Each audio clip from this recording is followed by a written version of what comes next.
Solo sahibkarlara və kiçik biznes sahiblərinə buradan bir sual vermək istəyirəm. Reklam büdcəsini nəyə əsasən təyin edirsiniz? Kim təyin edir? Necə təyin olunur? Qərarı kim verir? Bu çox önəmli bir sualdır. Çünki müşahidə etdiyim bir problem var.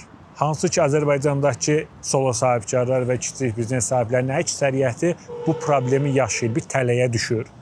Və mən indi ondan bəhs edəcəm və bundan necə bu tələyə düşməyə bilərsiniz, bu necə uzaq dura bilərsiniz, onun izahını anlatacağım. Belə ki, hal-hazırda belə bir algı var. Əgər satışların zəifdirsə, reklam ver və satışların artsın, daha sonra mənə bir qənaətbəxş bir məbləğə gəldiyi zaman reklamı yavaş azalt və yaxud da söndür. Bunu etdiyiniz zaman siz nə baş verir? Satış azaldı, reklam verdin, satış qalxdı, reklamı azaltdın, satış düşdü və müəyyən bir sabit aralıqda şirkətin gəliri dalğalanmağa başlayır. Bu şəkildə bir şirkət necə böyüyəcək? Bir çətin məsələ. Bəs həll nədir? Həll odur ki, biznesin inkişaf fondu açırsınız, bir büdcə ayırırsınız. Bu nə demək? Siz məsəl üçün yeni ilə keçmişik, yanvar ayındayıq. Bu yanvar ayının sonunda oturursunuz, baxırsınız. Nə qədər gəliriniz gəlib? O gəlirin müəyyən bir faizi, məsələn 14%-in biznesin inkişaf fondu adı altında dondurursunuz. O artıq sizin gəliriniz deyil, onu gözdən çıxardır. O dondurulmuş məbləğ gələn ayın reklam büdcəsi deməkdir. 1000 manatlıq satış eləmisiniz.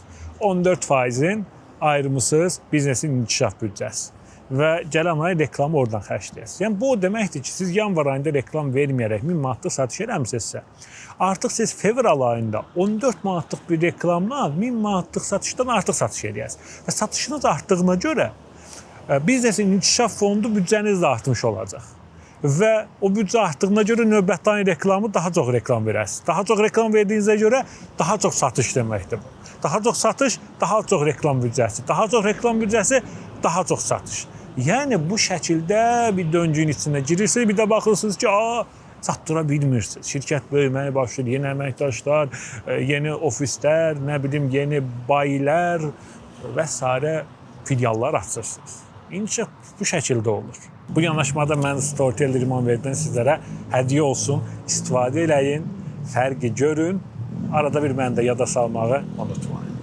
Növbəti videoda görüşənə.